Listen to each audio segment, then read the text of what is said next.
In the last video, I tracked this alignment, which started in San Francisco, California, from the Paracel Islands in the South China Sea between the Philippines and the Chinese Province of Hainan, through the Gulf of Tonkin, and into Viet Nam, to Hanoi, the capital of Viet Nam.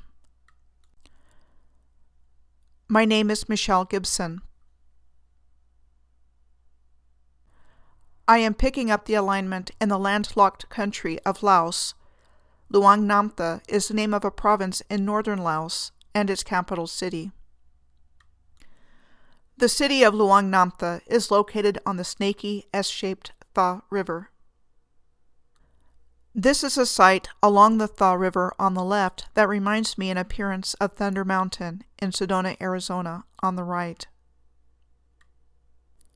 There is a provincial museum in Luang Namtha City that is largely an anthropological museum, containing numerous items relating to the local people, like clothing, textiles, household items, Buddhist-related items, and bronze Khmu drums. The majority of Khmu, or Khmu, now live in northern Laos, though the Khmu are indigenous to Southeast Asia and are found in Myanmar, formerly Burma, Thailand, Viet Nam, where they are officially recognized, and in the Yunnan province of China, where they are not officially recognized. Yet another Kham to connect to the ancient Kemetic civilization of Egypt that I talked about in the last video.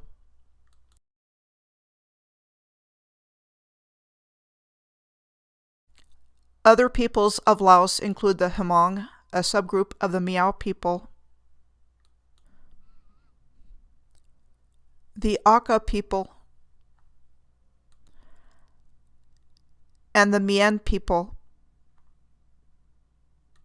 What I find interesting is that the woven textiles and traditional clothing of all of these ethnic groups is not significantly different from each other, nor is it significantly different from that of other places, like the Hilong weavers of West Timor in Indonesia or the textiles and clothing of Peru.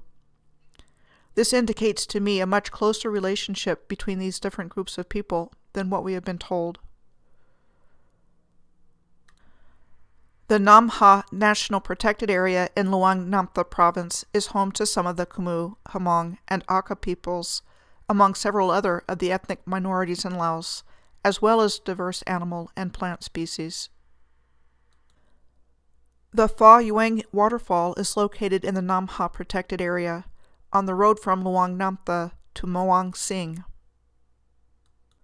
Muang Sing is a small town and district in Luang Namtha Province, 37 miles or 60 kilometers northwest of the town of Luang Namtha, and is in close proximity to the border between Laos and Yunnan Province of China. The principal Buddhist temple here is called the That Chiang Tung Stupa. A festival is held here every year on the full moon of the 12th lunar month in October or November. On the left side of the stupa, there is a stairway leading to a sacred fountain and sacred stone, and on the right side is the old moat and wall of the stupa. The Nam Kyo waterfall is slightly over a mile, or 2 kilometers, from this stupa. Muang Sing is also the name of a historical park in neighboring Thailand. It protects the remains of 2 Khmer temples said to date from the 13th and 14th centuries in Thailand's Kanchanaburi province, on the snaky S-shaped Kwai Noi River.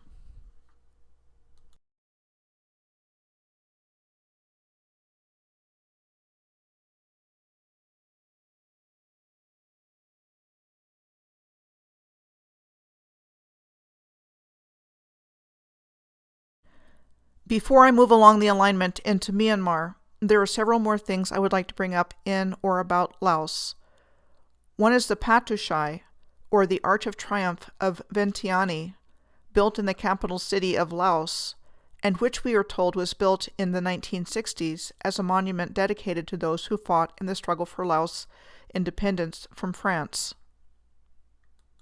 Among other problems with that dating of the construction of this arch is that during the 1960s, Laos had its own problems with the Vietnam War spilling over into Laos, with Laos being bombed by American planes starting in 1964, in retaliation, we are told, for shooting down an American plane by insurgents, and after which bombing runs over Laos intensified, with over 100,000 bombing runs on Laos's eastern border with North Vietnam.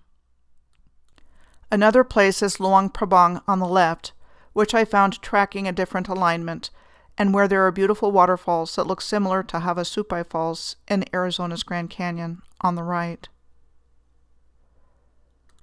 The last place I would like to bring to your attention in Laos is called the Plain of Jars. As I recall, the first time I ever heard of the Plain of Jars was either watching an episode of Unsolved Mysteries or Arthur C. Clarke's Mysterious World when I was a kid. Whenever I first heard of it was a long time ago.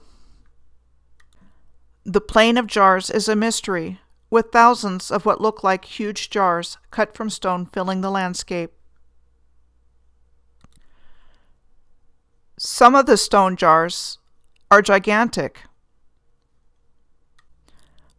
Between 1964 and 1973, the Plain of Jars was heavily bombed by the U.S. Air Force, operating against the North Vietnamese and Pathet Lao communist forces. And it was said that the Air Force dropped more bombs on the Plain of Jars than it dropped during the entirety of World War II. These were some unexploded bombs removed from the Plain of Jars from the secret war in Laos. Why the incessant and excessive bombing of a megalithic archaeological site? Per capita, Laos is the most bombed country in history. Leaving the country of Laos, I am tracking the alignment into the country of Myanmar, formerly known as Burma, through the city of Lashio, the largest town in northern Shan State. The population of Shan State is mostly comprised of the Shan people, Chinese, and Burmans. The Shan people live primarily here, but they are also found in other parts of Myanmar, China, Laos, Thailand, and India. The majority of Shan are Theravada Buddhists, or practice the animist Thai folk religion. The Shan Hills are found in Myanmar's Shan State.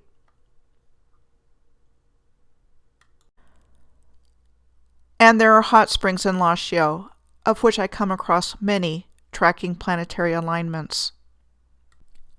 The Gawked Viaduct was said to have been built in 1899 and 1900 by an American company on behalf of British authorities, and is between Lashio and Pien U Luin in the Mandalay region of Myanmar, and which became a permanent military outpost for the British in 1897, and eventually the summer capital of British Burma, which existed from 1824 until 1948, when Burma chose to become a fully independent republic instead of a British dominion.